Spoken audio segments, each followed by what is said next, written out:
G'day all you wonderful people, welcome to Adventure Together. My name's Al, Trail Name Lookout, and today watch sunrise from Elk Mountain, 10,000 something feet.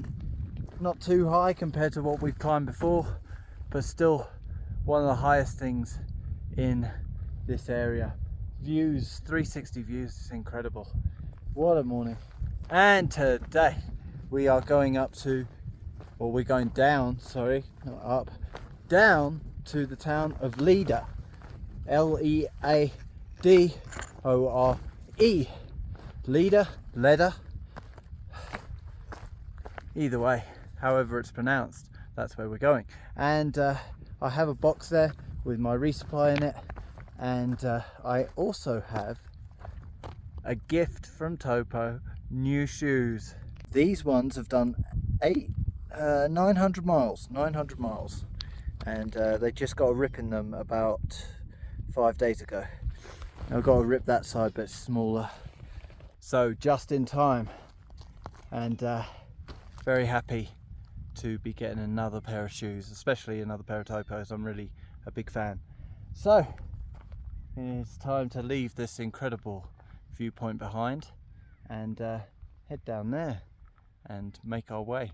But before I do that, just remind myself, this is the only place with cell service, phone reception, signal, one of those, and all of those at the same time. And I have to call the hostel and arrange a ride because the road in is does not have phone signal, and it also doesn't have much passing traffic. I saw a comment just last night that said that somebody waited for 4.5 hours, 4.75 hours, and 5 cars passed in that time, and the first 4 didn't pick them up. So if I want to save myself $20, I can wait for 5 hours. But if I care about my time, and time is money, and time is precious, and time is a resource, let's not use our rest time to sit on the side of a road. Let's call them and get the shuttle organised. Hostel and shuttle booked. Sun looked amazing just now. It was just behind the clouds and rays were going everywhere. I took a little picture, I'm going to show you that now.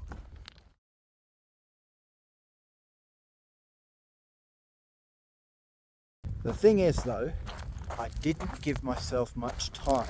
I told them that I would be there in 3 hours time, and it is 12 miles away. That's yeah, that's going to be some running, I think, to get there in 3 hours. So yeah, let's see if I can make it. 4 miles an hour down to the pass consistently, which is close to my top speed.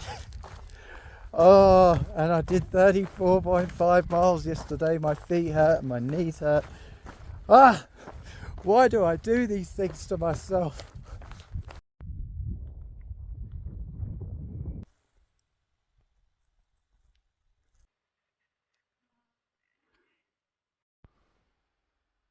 Ladies and gentlemen, it is 10:57 a.m. and I am here at Bannock Pass to catch my shuttle. A hiker is never late. He arrives precisely when he means to, as does the shuttle.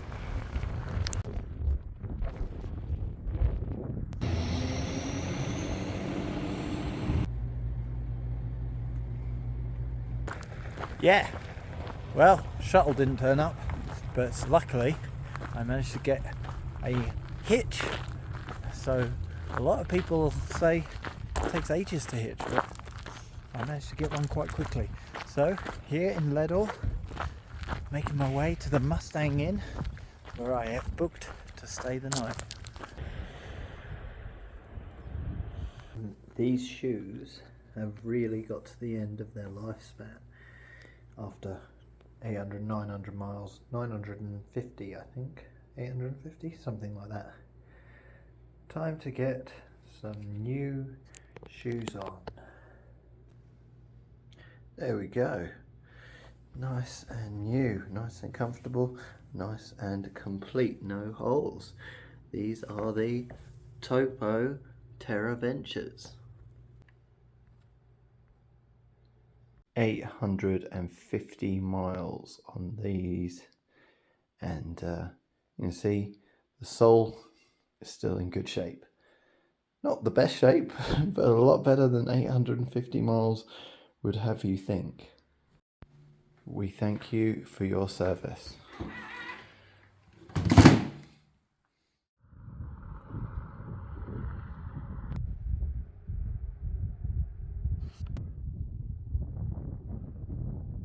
Well, that was a flying visit, in and out. It's the next day, if you haven't tweaked, and I'm back here at Banning Pass. Banning Pass? Probably, whatever.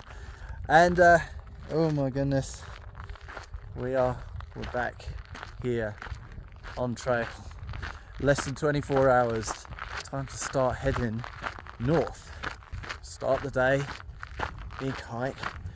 I don't know whether or not I've got enough footage to make a vlog. So what I'm going to do, I'm going to tell you a little story. The story is why I chose Widerness Foundation UK now. I'm not going to start badgering you for donations. I'm just going to tell you about the charity, what they do, and why I chose them. So, Widerness Foundation UK, as I've said many times, take children from underprivileged backgrounds and vulnerable adults, and they take them into nature for nature therapy. Now, what is nature therapy?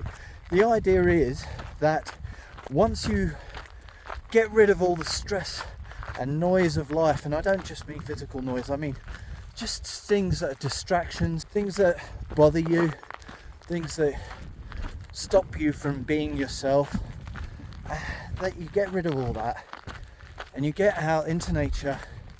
You do some things like kayaking, hiking, making campfires. God, it's windy. And you do this stuff. Come out here. There's just nature everywhere. You start to feel better. You have to get rid of all those distractions to feel better. And I was a kid from, inner city, London, busy, a lot of stuff going on. I dealt with bereavement when I was a child. We grew up poor. My mother was working really hard to put food on the table and keep the lights on. And I really felt like I didn't enjoy my childhood at the time.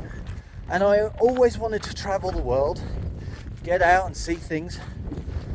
But coming from where I came from and growing up poor and not having, I just saw the world as a place that was meant for other people.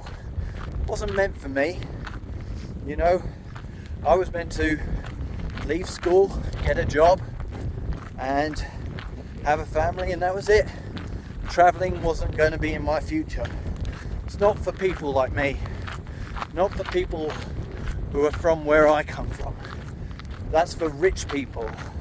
That's for people who grew up with money. I don't get to do that. Long story short, or long story long, I'm here. I'm experiencing it. And getting out into the world at 17 and getting out of London, getting out and going to the US, going to Andorra, Mexico, Canada, France, Italy, Spain, Portugal, Russia, Japan, New Zealand, Australia, Thailand, Hong Kong, the list goes on and on, of countries that I've been to, stayed in, been a part of, been part of their communities, had jobs, worked, lived, had friends. It changed my life.